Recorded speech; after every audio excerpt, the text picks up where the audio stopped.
तो जितने भी छात्र छात्राएं थर्ड सेमेस्टर के इलेक्ट्रिकल ब्रांच के हैं तो सभी के लिए वीडियो महत्वपूर्ण होगा, क्योंकि आप लोग को इस वीडियो में हम बताने जा रहे हैं आपका जो भी गेसिंग क्वेश्चन है इलेक्ट्रिकल एंड इलेक्ट्रॉनिक्स मेजरमेंट का। ठीक है, तो जितने भी इस वीडियो में आप लोग देख रहे हैं इलेक्ट्रिकल वाले छात्र, तो आप लोग वीडियो में अंत तक बन रहेंगे, क्योंकि इलेक्ट्रिकल का थर्ड सेमेस्टर का ये इंपॉर्टेंट और गेसिंग क्वेश्चन होने वाला है, जो सीधा आपका होगा इसी प्रकार आपका एग्जाम में आने की ज्यादा संभावना होती है। तो आप लोग इस सभी प्रश्न को आप लोग बिल्कुल देखेंगे। ठीक है, और जितने भी आप लोग फ्रेंड हैं सभी के पास इस वीडियो को शेयर करेंगे और चैनल को सब्सक्राइब करके रख लेंगे, क्योंकि आने वाले आपका सभी सेमेस्टर का आप लोग सभी ब्रांच का आप लोग इस चैनल पर आप लोग को सभी कुछ आप लोग यहाँ से प्रोवाइड होगा। ठीक है, और फ्री ऑफ कॉस्ट। तो आप लोग चैनल को सब्सक्राइब करके बेल आइकन को प्रेस करके रखिएगा, ताकि आने वाले सभी वीडियो आपके पास सबसे पहले पहुंचे। ठीक है, तो चलिए आज के वीडियो में आप लोग को ज्यादा नहीं, आपको इलेक्ट्रिकल के जो भी छात्र हैं उनको आप लोग को electrical and electronics measurement subject में ओनली फॉर 20 क्वेश्चन, ठीक है, आपका 20 महत्वपूर्ण क्वेश्चन बताएंगे, गेसिंग क्वेश्चन, जो सीधा आपका बोर्ड एग्जाम में आएगा। तो आप लोग जितने भी विद्यार्थियों को अगर सिलेबस वो कंप्लीट हो चुका है या नहीं भी हुआ है,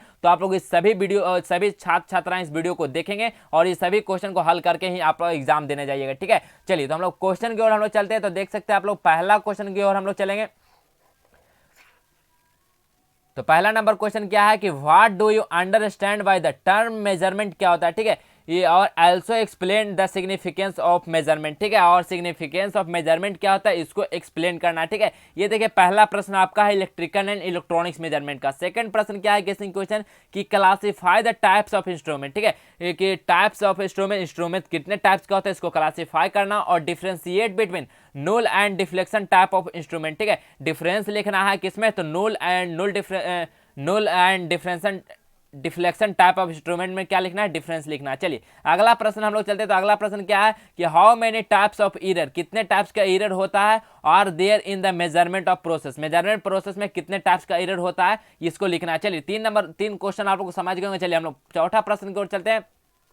तो चौथा नंबर प्रश्न क्या है कि right the essential requirement of indicating instrument, explain the process of achieve them. ठीक है, चौथा नंबर प्रश्न आपका महत्वपूर्ण प्रश्न है। देखिए पांचवा नंबर प्रश्न क्या है, how the range of ammeter can be extended. ठीक है, नेक्स्ट प्रश्न क्या है कि explain multi range DC ammeter. ठीक है, मल्टी रेंज डीसी एमीटर क्या है इसको एक्सप्लेन करना, साथ ही इसका हेल्प से आपको सुटेबल डायग्राम को भी आप लोग को बनाना होगा। चलिए 7 नंबर क्वेश्चन देखिए आप लोग। 7 नंबर क्वेश्चन क्या है, एक्सप्लेन द वर्किंग सीटी and PT, how this transformer use in the process of measurement. ठीक है, इसका वर्किंग लिखना आपको, एक्सप्लेन करना भी है, सीटी एंड पीटी क्या है और इसका ट्रांसफॉर्मर यूज होता है मेजरमेंट प्रोसेस में। ठीक है, इसको आप लोग क्या करना है, एक्सप्लेन करना है। चलिए नेक्स्ट क्वेश्चन में क्या है, क्वेश्चन नंबर 8 है कि explain the functioning of clamp meter. ठीक है, एक्सप्लेन करना है और इसको फंक्शन को लिखना है कि क्लैंप मीटर क्या होता है, इसको एक्सप्लेन भी करना है, इसका फंक्शन क्या होता है इसको लिखना है। ठीक है, तो इलेक्ट्रिकल वाले जितने भी छात्र थर्ड सेमेस्टर को, तो उन्हीं का ये क्वेश्चन है। ठीक है, तो इस सभी प्रश्न को आप लोग जरूर पढ़ के जाना है, क्योंकि ये गेसिंग क्वेश्चन है आपका, इसी प्रकार का प्रश्न आपका बोर्ड एग्जाम में आएगा। ठीक है, तो बहुत सारे विद्यार्थी सोचते हैं कि गेसिंग क्वेश्चन पढ़ के हम पास सकते हैं, तो बिल्कुल हाँ आप पास तो हो सकते हैं, लेकिन अच्छा स्कोर करने के लिए आपका सारा सिलेबस खत्म करना जरूरी होता है। लेकिन चलिए लास्ट मोमेंट में आप लोग के लिए ये भी काफी आप लोग हेल्पफुल होता है, तो हम बता देते हैं। चलिए नेक्स्ट क्वेश्चन क्या है कि 9 नंबर क्वेश्चन क्या है, explain the construction and working of PMMC watt meter, क्या होता है इसका आपको कंस्ट्रक्शन वर्किंग साथ ही इसको एक्सप्लेन करना होगा। चलिए अगला प्रश्न हम लोग चलते हैं क्वेश्चन नंबर 10 की ओर। तो क्वेश्चन नंबर 10 क्या है आपके लिए इंपॉर्टेंट, तो है the range of watt meter. ठीक है, the range of watt meter can be extended with the help of CT and PT. Next question number 11 क्या है, एक्सप्लेन 2 वाट मीटर मेथड। ठीक है, 2 वाट मीटर मेथड क्या है इसको एक्सप्लेन करना है। क्वेश्चन नंबर 12 है कि explain the working of single phase electronic energy meter, को क्या करना है इसको एक्सप्लेन करना, साथ ही साथ इसको वर्किंग को भी आपको लिखना होगा, तभी प्रश्न परिपूर्ण होगा। ठीक है, तो इस प्रश्न को आप लोग जो अगर पढ़ लिए होंगे तो इसको आप लोग खुद से प्रैक्टिस आप खुद से बनाने की कोशिश करेंगे घर पे। ठीक है, और इस जितने भी विद्यार्थी लोग अगर सिलेबस कंप्लीट नहीं किए होंगे तो ये सभी प्रश्न को आप लोग खोज के आंसर को जरूर पढ़ेंगे और आप लोग एग्जाम देने जाएंगे। चलिए क्वेश्चन नंबर 13 क्या है, explain the process of resistance measurement.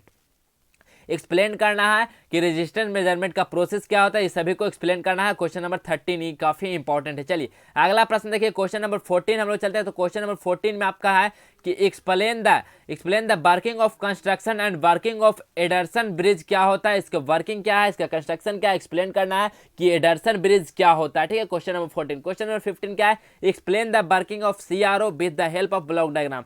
ठीक है। इसका वर्किंग लिखना है कि CRO क्या होता है, और इसका हेल्प से क्या करना है, ब्लॉक डायग्राम भी आपको क्रिएट करना होगा। चलिए क्वेश्चन नंबर 16 देखिए क्या है, what is the need of single generator, single generator का क्या जरूरत है, explain the working with the help of block diagram. इसको क्या करना है, एक्सप्लेन करना है, इसका वर्किंग को लिखना है, साथ ही साथ इसका ब्लॉक डायग्राम को भी आपको बनाना होगा। चलिए क्वेश्चन नंबर 17 क्या है, right short notes on the flowing.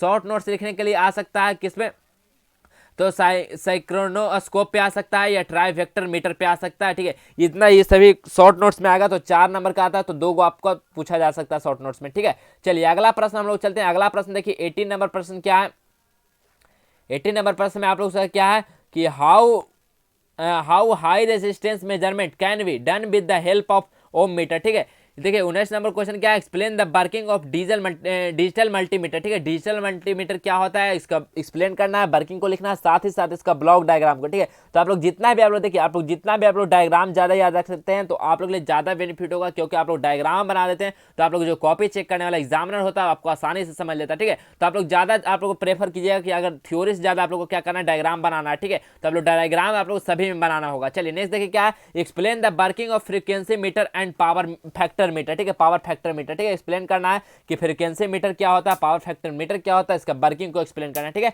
ये क्वेश्चन नंबर 20। ठीक है, देखिए इस प्रकार का अगर प्रश्न आपको आता है, अगर इसमें नेट स्केच डायग्राम नहीं लिखा गया, अगर आपको डायग्राम आता है तो आपको बिल्कुल आप लोग डायग्राम बना देना है। ठीक है, अगर डायग्राम बना देते तो ज्यादा नजर जो एग्जामिनर को होता है डायग्राम पे जाता और आपका प्रश्न बिल्कुल आपका सही आंसर हो जाता है। ठीक है, तो आप लोग डायग्राम ज्यादा बनाइएगा। तो देखिए क्वेश्चन नंबर देखिए 20 था, तो आपको 20 प्रश्न जो कि आप लोग को यहाँ पे 20 प्रश्न का है इलेक्ट्रिकल एंड इलेक्ट्रॉनिक्स मेजरमेंट का। तो जो भी विद्यार्थी लोग इलेक्ट्रिकल के छात्र थे तो उनके लिए सभी प्रश्न महत्वपूर्ण होगा, तो जो भी थर्ड सेमेस्टर को तो सभी लोग ये प्रश्न को पढ़कर जाएंगे। ठीक है, और आप लोग सभी सब्जेक्ट का आप लोग यहाँ पे अपलोड कर दिया गया, तो आप लोग जाइए, प्लेलिस्ट बना दिया गया थर्ड सेमेस्टर इलेक्ट्रिकल करके, तो वहाँ पे जाइएगा, आपका सभी सब्जेक्ट का वहाँ से गेसिंग क्वेश्चन आपका मिल जाएगा, वहाँ से आप लोग जाइए और सभी प्रश्न को देखिए सभी सब्जेक्ट का, और आप लोग अच्छे से तैयारी कीजिए। अब काफी कम समय बचा और अपना एग्जाम अच्छे से दीजिए। ठीक है, तो आप लोग अगर वीडियो अच्छा लगा तो लाइक कर दीजिएगा, शेयर कर दीजिएगा। तो चलिए हम मिलेंगे अगले वीडियो में इसी प्रकार, तो तब तक के लिए इतना ही। जय हिंद, वंदे मातरम।